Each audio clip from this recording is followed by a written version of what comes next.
Hello संग मैंने केमती अच्छंती आशा करछि समस्त भलर थिबे। आज आउ एक नुआ वीडियो आसंतु जानिबा मो नर्सरी रु को गछ आनिछि। बहुत थर नर्सरी रु घुरा घुरी करिला परे मु आज मो मन पसंदर गछटिए पाइछि। से होछि देखंतु रुद्राक्ष गछ। रुद्राक्ष गछ को तो अति पवित्र गछ बोली माना जाए। शुभ गछ समस्ते जानिथिबे। रुद्राक्ष गछ शिवंकर अति प्रिय गछ।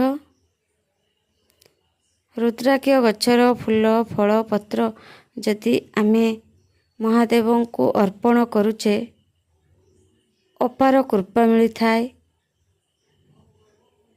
रुद्राक्ष गछ जदि आमे निज बाड़ी बगीचारे छात उपरे लगाउचे पॉजिटिव एनर्जी मिली थाए।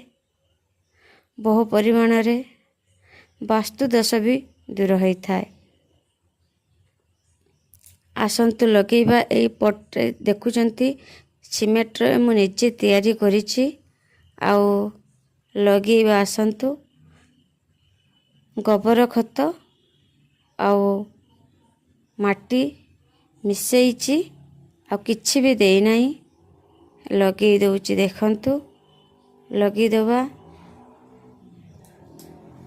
बहुत दिन इच्छा थिला रुद्राक्ष गछ उठे आनी घरे लगेबी। जहा आज मते बहुत दिन पर मिली आम लगौछि। आपण माने भी लगेबे। ए गछ पहाड़ी अंचल मानकर होई थाए। एबे तो आम नर्सरी पाई पारुचे तेणु नर्सरी आनी पारिबे। रुद्राक्ष गछर महत्व बहुत किछि अछि किंतु ए रुद्राक्ष गछ एक मुखी कि दुई मुखी कि तीन मुखी सेटा मु जानिनी किंतु एटा रुद्राक्ष गछ। मो वीडियोटी जदि भल लगी थाए ताले लाइक सब्सक्राइब करिवे। आ आपण माने भी निज निज घरे रुद्राक्ष गछ जेमिति हेले लगांतो। बहुत सुंदर गछ फूल फल बहुत सुंदर देखा जाए। आ महादेवंकर अति प्रिय गछ। आपण माने चाहिले भी ए गछ को सबुदिने पूजा करि परिबे। शिव महादेव को पूजा करिबा जेमिति आमे पूजा करूचे ठीक सेमिति आमे गछ को पूजा करी आशीर्वाद नहीं पारिबा। अपार कृपा मिली थाए। ए गछ को पूजा कले आरती कले बहुत फल प्राप्ति होई थाए।